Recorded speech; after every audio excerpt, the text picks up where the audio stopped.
The theory that greenhouse gases causes global warming is the only one talked about in the press because it quite literally is the policy of the press to only talk about BinnallofAmerica.com with another edition of Binnall of America Audio Season 2. It is February 17th, 2007, and this week our guest is Jerry E. Smith, author of Weather Warfare, the Military's Plan to Draft Mother Nature. If you're a long-time Binnall of America Audio listener, you may recall that we had Jerry E. Smith on the program last year at around this time to discuss his previous book, Secrets of the Holy Lance. This year he comes at us with a whole new book and a whole new area of research. We're going to talk about weather modification, ranging from the rainmakers of the 1890s all the way up to the UN's legislation on environmental modification and what's wrong with it, the military studies on how to use weather as a weapon, some in-depth discussion on HAARP and what it might be used for, as well as a thorough conversation on the contrail versus chemtrail controversy and how it all might be related to controlling the weather.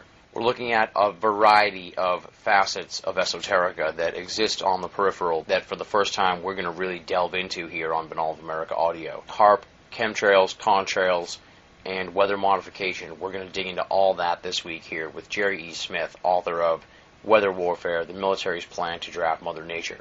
For those of you who are unfamiliar with Jerry E. Smith, let me give you a little bit of background on him. Jerry E. Smith has been a writer, editor, and activist for over 3 decades. In 1991, Mr. Smith and Jim Keith, author of Black Helicopters Over America, Strike Force for the New World Order, and numerous other conspiracy and mind control books, founded the National UFO Museum, NUFOM, in Reno, Nevada. From 1991 to 1994, Mr. Smith was the executive director of NUFOM, while Mr. Keith acted as the chairman of the board. In addition to his administrative duties of running the day-to-day operations of NUFOM, Jerry also edited and wrote for the organization's quarterly journal, Notes from the Hangar. At the same time, Jerry E. Smith worked as an editor, graphic artist with Jim Keith's magazine, Dharma Combat, the magazine of spirituality, reality, and other conspiracies. He also served variously as managing editor and art director from Dharma Combat's inception in 1998 until Jim's untimely death in 1999. Today he lives and continues to write in Reno, Nevada. He is the author of HAARP, Ultimate Weapon of the Conspiracy, the co-author of Secrets of the Holy Lance, and the author of the new book, Weather Warfare, the Military's Plan to Draft Mother Nature.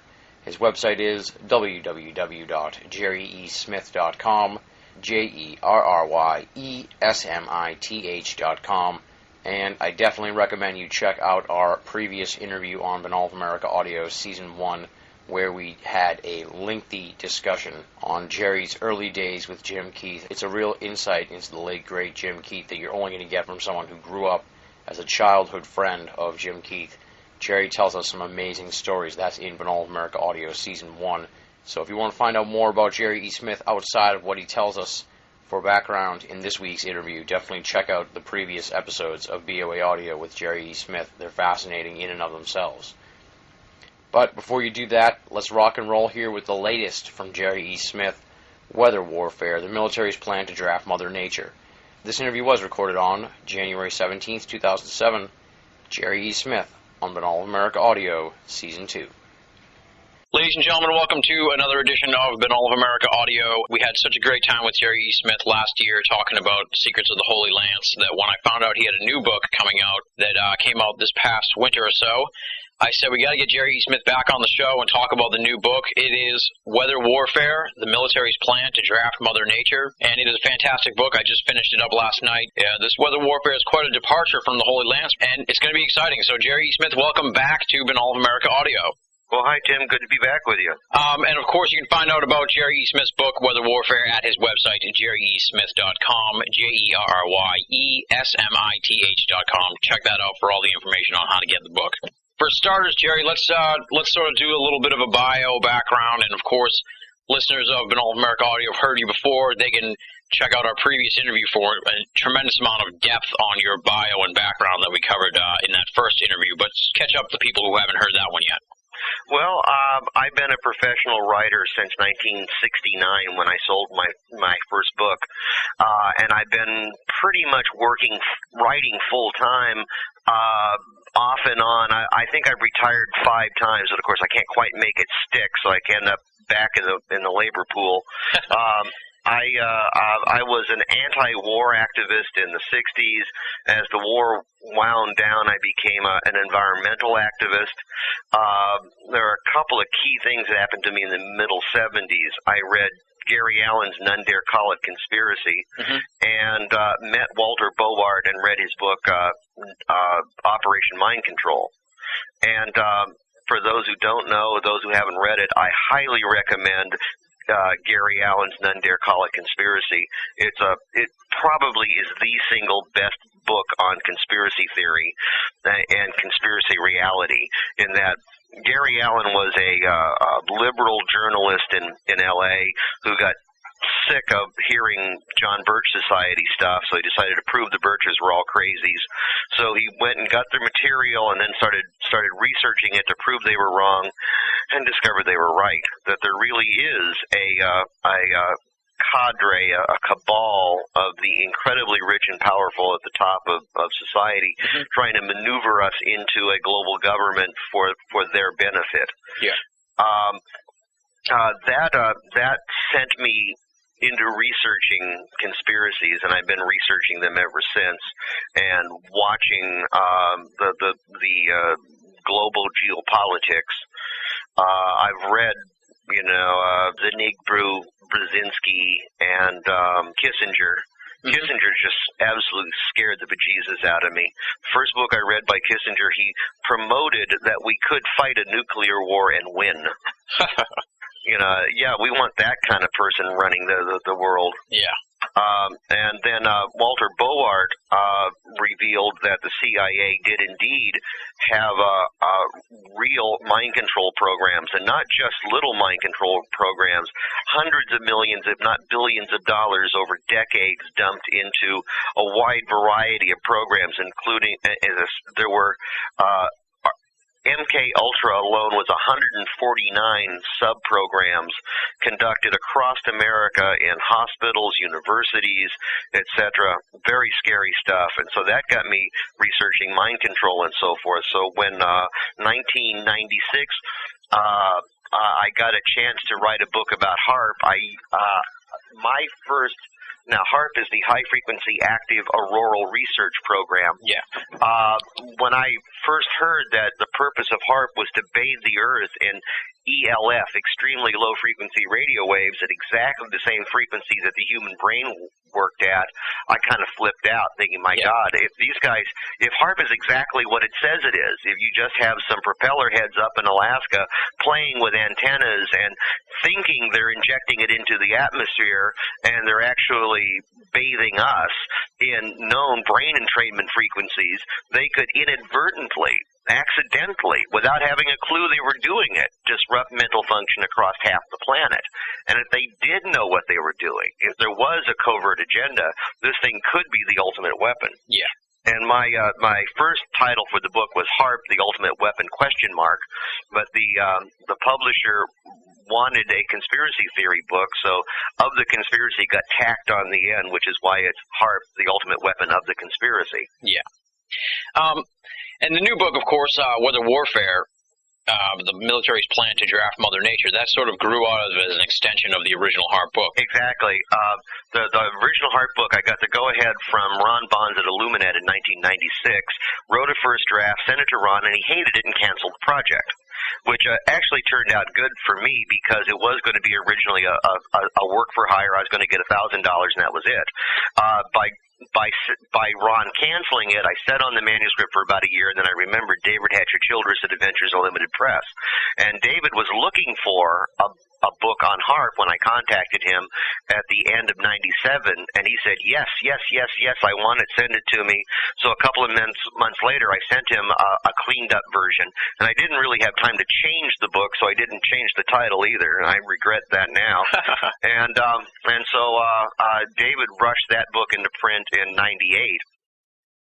And in 2000, I spoke here in Kempton, Illinois at the AUP Adventures Unlimited Press World Headquarters at our annual conference, and at that time he asked me to write a follow-up book, and that's when I started researching weather warfare, and I've been researching. I spent 6 years, 5 years between 6 years between 2000 and 2005 researching it, and that doesn't count the 3 years I spent on HARP. It's a great book, especially, like you said, the research, the aspects of that, and it's very in-depth, and you back up what you say with quotes from white papers and government documents and articles in the news and stuff like that. So I was very impressed with that. It wasn't just you talking and without backing it up. So I was very impressed by that. Well, thanks. That one of my biggest complaints as I was researching this book is I would find websites, particularly chemtrail websites, that would have scores or hundreds of photographs of chemtrails and a couple of pages of somebody ranting about what he was looking at and explaining to you, well, they are doing this to you, but with no proof, no evidence, no citations, just rant. And so early on in the book, I realized that I was going to have to go beyond that. That sort of stuff is the worst. It makes the National Enquirer look good. Yeah, exactly. And that's another aspect of the book that I did enjoy a lot, because I only really know peripherally about HARP and the chemtrail-contrail controversy and weather warfare and ENMOD in general. So the book really caught me up to speed on a lot of that stuff that is like a standard bearer in esoterica nowadays, especially HARP. Thank you for that, because it was an education in that aspect, and I would definitely recommend it for the listeners who only have really scratched the surface of these topics and want to dig into it more. Cool. And, I keep it at an introductory level, assuming that whoever picks this book up, a large number of people picking this book up are going to be completely unfamiliar with this material. And so I keep it as, at 101. But at the same time, I try to give I try to give everything that is knowable on the subject, knowable and provable on the subject. So the HARP section is the most up-to-date HARP. In terms of a book, this is now the most up-to-date book on HARP. It's the only book written since HARP was completed. It's the only one that has what the DARPA, the Defense Advanced Research Projects Agency, says they've done with it. Yeah. All right, so let's sort of dig into the book here. The first part of the book that I really enjoyed a lot and stuck out for me was your description and recounting of the days of the rainmakers in America in the 1890s, which was exciting because I had never really heard about that, and you brought a lot of depth to that story, and it sounded just to be like a fascinating time in American history. Can we talk a little bit about that rainmakers era, especially around the Kansas and all that was going on down there? Yeah, Harry Nilsson is one of my favorite singer-songwriters, and he wrote a great song about the Rainmakers, so I've been aware of them since I was a teenager. But the scientific era of intentional weather modification really got started with the American Civil War. During the Civil War, there were great battles that many people noticed were followed by great rainstorms. Yeah. And there was a lot of speculation as to what had caused this. We now know today that what had happened was that the smoke and dust from the battle provided nucleating particles that moisture accrued around, and so grew into raindrops which fell as rain. At the time, they weren't really quite sure, and a U.S. general was one of a group of people who speculated on the concussion theory, that the pressure changes due to the explosions were what caused the rainstorm. And the general got the very first patent issued by the United States Patent Office for a rainmaking technology based on the concussion theory. So the United States Army has been involved in intentional weather modification since day one. Yeah. Now, there were droughts in the 1890s, and there were a number of people who fiddled with ideas of how to intentionally cause rain, and there's evidence that they were successful at it. And this one of the aspects of this that I point out is that there was no legal foundation for tort related to it, which is to say, if I make it rain here and you live downwind of here and it doesn't rain where you are, have I stolen rain from you? Yeah. Have I injured you? Do you have standing to sue me? If you sue me, how do we determine how much I injured you? Mm-hmm. It has been 130 years, and the courts have still not resolved this issue. Yeah. And part of the reason for this is because the mainstream meteorological community refuses to acknowledge the ability to intentionally alter the weather. Therefore, they will not give expert testimony to the court, so the court has to go on supposition, and he says, she says, which don't work in court. And so it has ground to a nowhere over 130 years. Yeah, and that was one of the fascinating aspects for me, like a revelation in a way when I read the book, was that this environmental modification, which is sort of like the more realistic term, I guess, for weather warfare or weather tinkering, has been going on for quite a long time. It's not just when you first hear about it, it's almost dismissed in the mainstream and even in some circles of esoterica as something that you know is all supposition, when in fact there's quite a history of people tinkering with the weather in the last 100 years to try and figure it out. Oh, absolutely. That really is the crux of the problem we have today. In that, between the media laughing at the rainmakers from 1890 to present time, yeah, and the hindbound, cranial rectal inverted scientific community refusing to acknowledge how much can be done, and the media's love of science fiction and nonsense. Mm-hmm. We have had the American public has been educated to believe that it's all sci-fi. Yeah.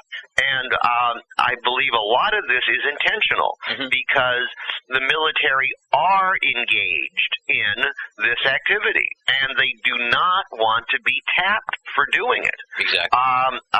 There was a watershed point in America, and that was the NMOD Treaty. Mm-hmm. The NMOD Treaty was in response to the U.S. Army's and Air Force's use of weather modification and other environmental modification techniques during the Vietnam War. Yeah. The treaty is the technical name for it is the Convention on the Prohibition of Military or Any Other Hostile Use of Environmental Modification Techniques. It went into effect in 1978. This was directly in response to the discovery that the U.S.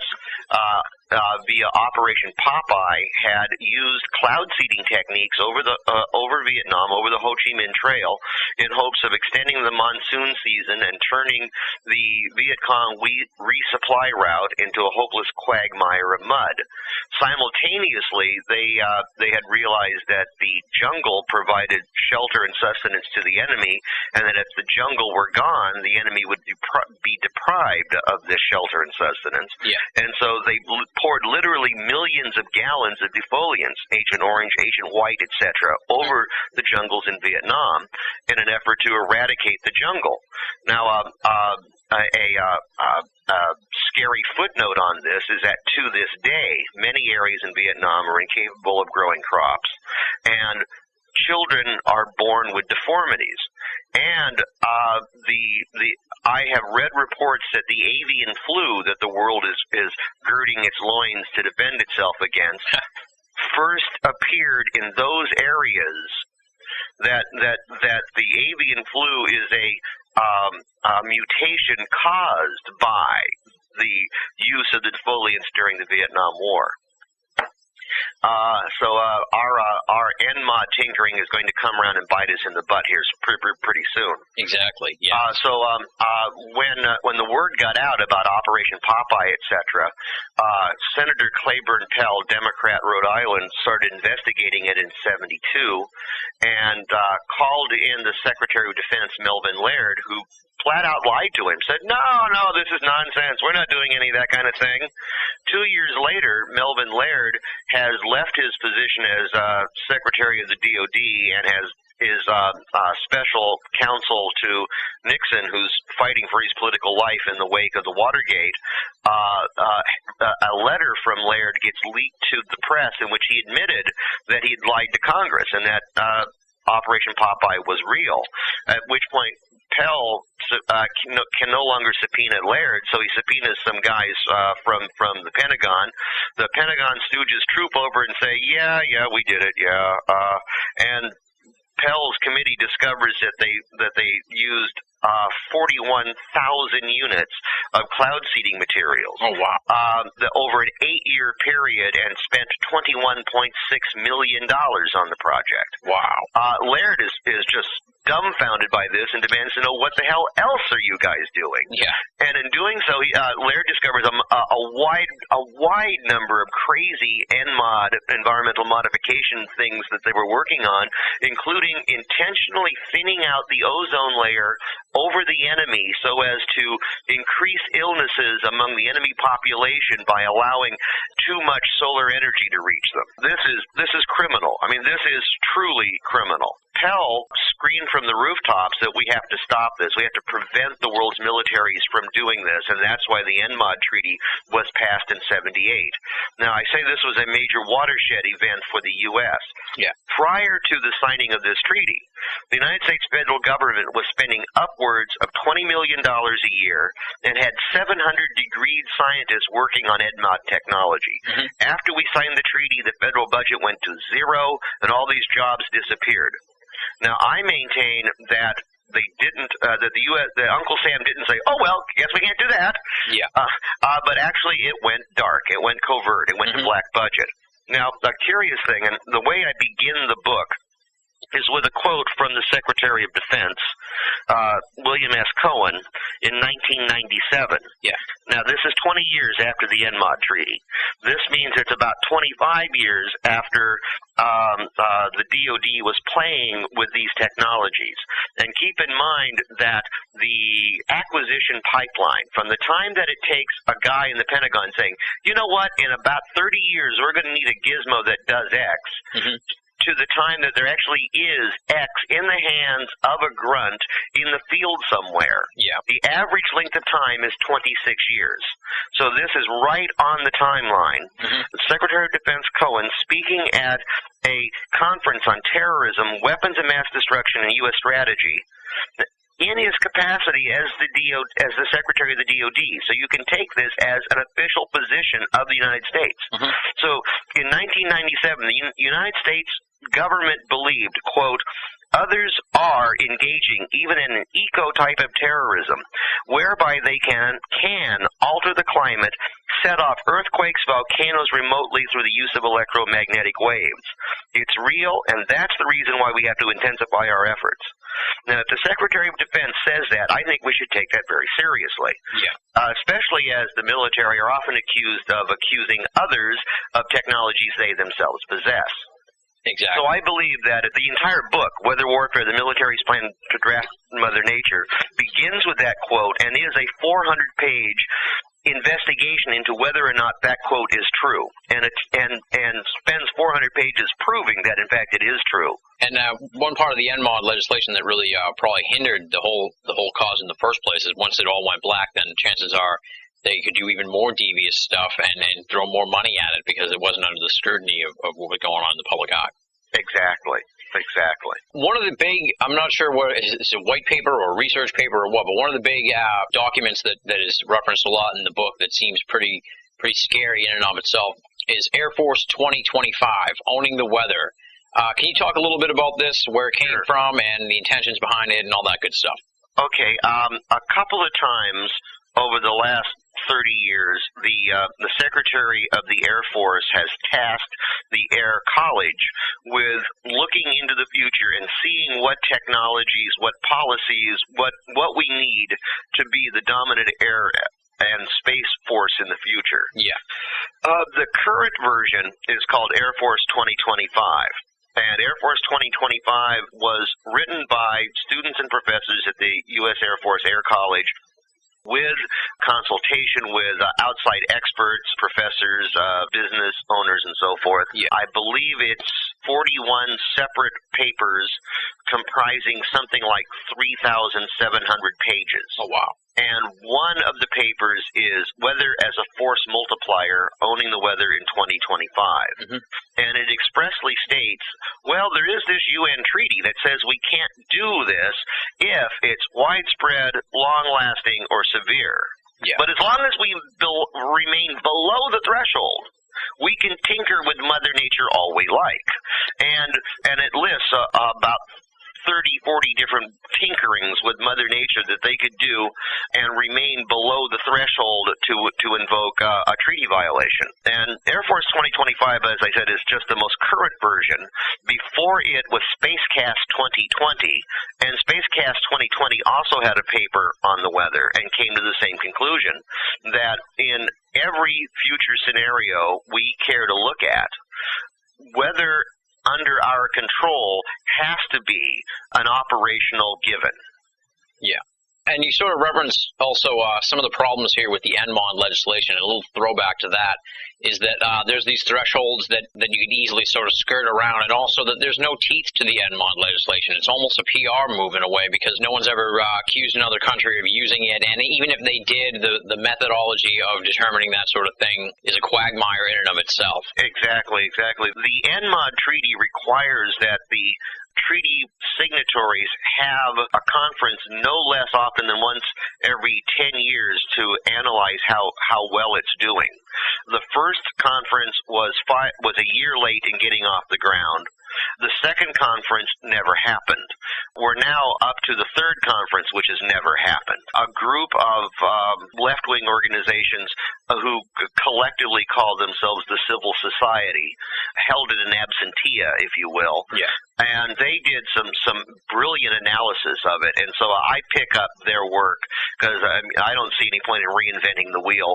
Yeah. They just ripped this thing, many well-deserved new ones, and I simply reported on their findings. One of the things that I found personally distressing is that the NMOD treaty has been repeatedly violated, and nobody's done anything about it for one reason or another. For example, during Gulf War I, Saddam Hussein repeatedly violated the treaty. Two major violations where he set 700-plus oil wells on fire, creating this vast plume of smoke intentionally as a get back. Another thing he did is at the beginning of the event, he opened the cocks on the pipes that are supposed to load the ships. They just opened it with no ship there so that the oil would pour into the Gulf and go down the Gulf Coast to Kuwait, which gets its drinking water from desalination plants that take their water out of the Gulf. And this was intentionally using the oil, hoping of clogging the desalination plants and stealing drinking water from the Kuwaitis. Saddam Hussein was not busted for it simply because he was not a signatory to the convention. Therefore, he hadn't violated it because he hadn't agreed not to. Yeah. The U.S. and Colombia are signatories to it, and they are pouring defoliants in violation of it over Colombia in the war on drugs, which is also a suppression of insurgency, because the insurgents who are fighting the Colombian government are financing their war with the sale of drugs. But since Colombia is nuking itself, they get away with it. Exactly. Yeah. The NMOD legislation. It's kind of a fruitless task in a lot of ways. Yeah, it was a feel-good measure, that has failed miserably to make anybody feel good from about day 2 on. Yeah. It did drive U.S. research in the field underground, so it had a very negative effect. Yeah. And like we talked about here with your chapter on HAARP, it is really amazing, and it covers it in a lot of depth. One thing that stuck out to me when I was reading the HAARP chapter is you discuss your change in position after the original HAARP book. Let's talk a little bit about that. Well, the first book on HAARP was Angels Don't Play This HAARP, Advances in Tesla Technology by Dr. Nick Vegich and Gene Manning. Mm-hmm. And I read that book, and I was part of the research team around Jim Keith, and I was helping Jim Keith write Black Helicopters Over America and a couple of other of his books, and we had pulled together this research team, and they were all buzzing about HAARP. And when I heard about, as I said at the beginning of this conversation, when I heard that it was designed to bathe the world in ELF, I flipped. Yeah. And Nick and Gene touch on it, but they don't really go at depth in it. They have one short chapter on the subject with the lovely name of "Entrain Your Brain to Go Insane." For me, the big problem with Angels is that Nick really covered what, where, when, how, but left out who and why. And so when I got the go-ahead from Ron Bonds to write a book, the obvious task was to address who and why that Nick and Gene had left out. Yeah. And Nick was convinced that it was a ground-based Star Wars weapon system, and I saw a lot of potential in both mind control and weather control. Mm-hmm. And as the decade has progressed since we wrote our books, Nick is now convinced that it is a mind control device, and I'm convinced that I'm now convinced it's a ground-based Star Wars weapon system, which I think is bloody hilarious. Yeah, that kind of touches on one of the parts I really enjoyed about the HARP chapter is that you really break that fourth wall down and sort of bring yourself into it and discuss the sort of the making of the original HARP book, and also the fervor that was HARP when it broke into the mainstream, or when people started hearing about HARP, all of a sudden it became quite a little phenomenon in and of itself. That was one of the things that really bugged me, and you can see this, that it has slopped over into chemtrails after HARP. Mm-hmm. HARP became the answer for everything that went bump in the night. Yeah. Anything that could not be immediately explained by any sort of scientific rationale, anything you could not find a research paper on and say, see, that's it, it became lumped into HARP. Yeah. And I think one of the reasons why Nick Begich is convinced it's a mind control device is because there are so many thousands of people out there who are, and I know that I was getting about a letter a week from a mind control victim or somebody who thought they were a mind control victim saying, HARP is controlling my life. Wow. And Nick was getting 10 a day. Oh, wow. And Nick embraced it. Nick went into researching it and found a lot of evidence that could be it. Me, I ran screaming from it, I'm afraid. It was too subjective and too difficult to prove anything. Mm-hmm. Most of the paperwork, if you will, most of the scientific stuff that's available in the open literature is only tangentially connected and decades out of date. Yeah. You know, the paperwork on this, the paper trail on this ends now at about 1980. When I was researching HARP in 95, the paper trail ended around early 70s. And so I could prove that between 1947 and 1977, there was a strong interest in this technology, and that a lot of work had been done, particularly Fry and Chaffetz and their voice-to-skull techniques are really quite frightening. The ability to put words in people's heads is real. It may be, there undoubtedly are any number of delusional people out there hearing voices, but not all of the people hearing voices are delusional. Yeah, yeah. And you do a great job here of something that I had never known, and you introduced some interesting facts here about you follow these patents that were used for the creation of HARP and how they were owned by companies, and then it sort of followed along a little path here where like a small company had the patents that were used to make HARP, and then that company was bought by another company, and then another company bought that, and every time the patents changed hands, the contracts changed hands from the government, but the government claims it wasn't using the patents that were used for HARP or something along those lines. Yeah, exactly. Extrapolate on that? No, and actually it was Nick Begich who spotted this, and I have to give him his due. Mm-hmm. Nick spotted this and mentioned it in the first couple of patent ownership changes, and it's changed since again, and the pattern repeats itself, which is to say there is this suite of 12 patents that were granted to APTI, Advanced Power Technologies Incorporated, or ARCO Power Technologies Incorporated, depending on which year you're looking at them in. Mm-hmm. And the APTI patents are for a antenna field 40 miles on a side, whose primary purpose is to use up a great deal of natural gas so that ARCO can show a profit. ARCO spun off off APTI and sold it to E-Systems. E-Systems was bought by Raytheon. British Aerospace became BAE. Yeah. BAE opened a North American wholly owned subsidiary, BAE Systems North America. BAE Systems North America and Raytheon have a director interlock, which is to say guys who sit on the board of directors of one sit on the board of directors of the other as well. Yeah. And if we're concerned about our advanced technology and secrets going to the Brits, we got a big problem, because between BAE Systems North America and Raytheon, that locks up about something like 80% of America's advanced weapon-making technology. And in a little paper shuffle, Raytheon sold E-Systems to BAE Systems. So, and at each point along these lines, the patents, the intellectual property, APTI, moved first from APTI, then to E-Systems, then to Raytheon, then to BAE Systems. And each time the patents moved, the contract was awarded to whoever owned those patents, because HARP is unique. HARP is the only one that can do what it does because it uses those patents to do it. Yeah. And so the only people who can build HARP are the people who own those patents.